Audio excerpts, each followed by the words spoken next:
Jake sidesteps her and heads south, past the basketball courts, a small red curbside shrine with a bouquet of spent joss sticks, past men sitting in a yum cha shop, mahjong tiles clicking on the tables between them, past serried rows of draped motorbikes, intricate webs of bamboo scaffolding, past restaurant tanks where doomed fish are stretching out their gills, searching for oxygen in the cloudy water.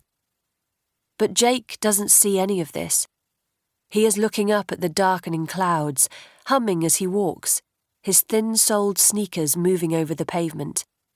The air swings with incense, firecracker smoke, and the amniotic salinity of the harbour. The bus isn't coming.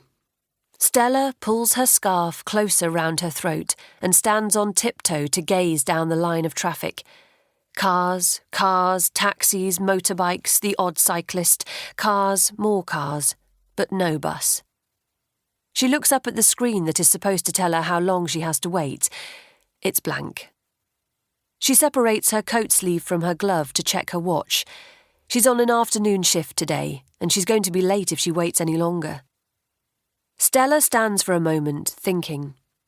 Is it better to stay and wait for a bus that will come eventually, or to start walking and get there just a little bit late? She could get the tube, but that's a 10-minute walk from here and might be delayed as well. She'll walk. It's probably the quickest way now. With a brief glance over her shoulder to make sure the bus still isn't coming, Stella sets off. The street is cold, unusually cold for this time of year, the ground sharp, gilded with frost that cracks underfoot. The sky is an uncertain grey, crazy paved with leafless branches. She's back in London for several weeks, no more than that, she hopes, working on a late-night radio show.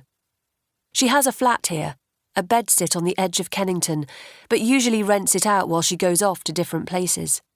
A month in Paris, a stint in Moscow, half a year in Helsinki. She's not sure where she'll go next. Rome, maybe. Madrid, Copenhagen. Stella doesn't like staying in one place. She marches north, towards the Thames, her breath steaming, her body inappropriately warm inside the layers of clothing. As she takes her first steps on Waterloo Bridge, the city begins to split in two, the river opening out to her. The bridge was built entirely by women, she read somewhere once, during the Second World War. It's deserted today. Cars swoop past, heading north, but on both sides the pavements stretch out, empty. At the crossroads, Jake leaps onto the backboard of a rattling tram just as it's pulling away. The downstairs, murky and dim, is crammed, people filling the seats and clinging to the ceiling rails. An old man in a vest and faded trousers is nearest Jake, a birdcage held on his lap. From its pendulum perch, the bird regards Jake sideways with the tiny black beads of its eyes. The heads of the two Westerners on the tram sway above those of the Chinese. Jake thunders up the wooden stairs. He takes the seat right at the front, leaning his head out of the window, facing into the speeding breeze, and watches the cluttered, neon-scribbled buildings of Wansai slide into the slick, concrete and mirror edifice of the huge shopping complex. Jake's hair is dark, and his skin can turn to almost the same shade as his friend, Hing Dai's, if he stays in the sun long enough. But his eyes are the colour of deep water. He has a British passport, a British mother, and, somewhere, a British father. But Jake has never seen Britain, or his father, and has never been anywhere near Europe. Stella sees a solitary figure, far away at the other end of the bridge, heading towards her. A man, shrunk down by distance.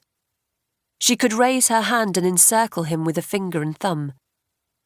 As if pulled towards each other by a string, they walk and walk and walk. He becomes more defined, tall, hulking, wearing a green jacket.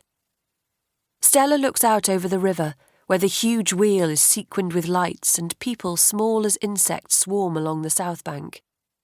She swings the beam of her vision back to the bridge, to where she's heading.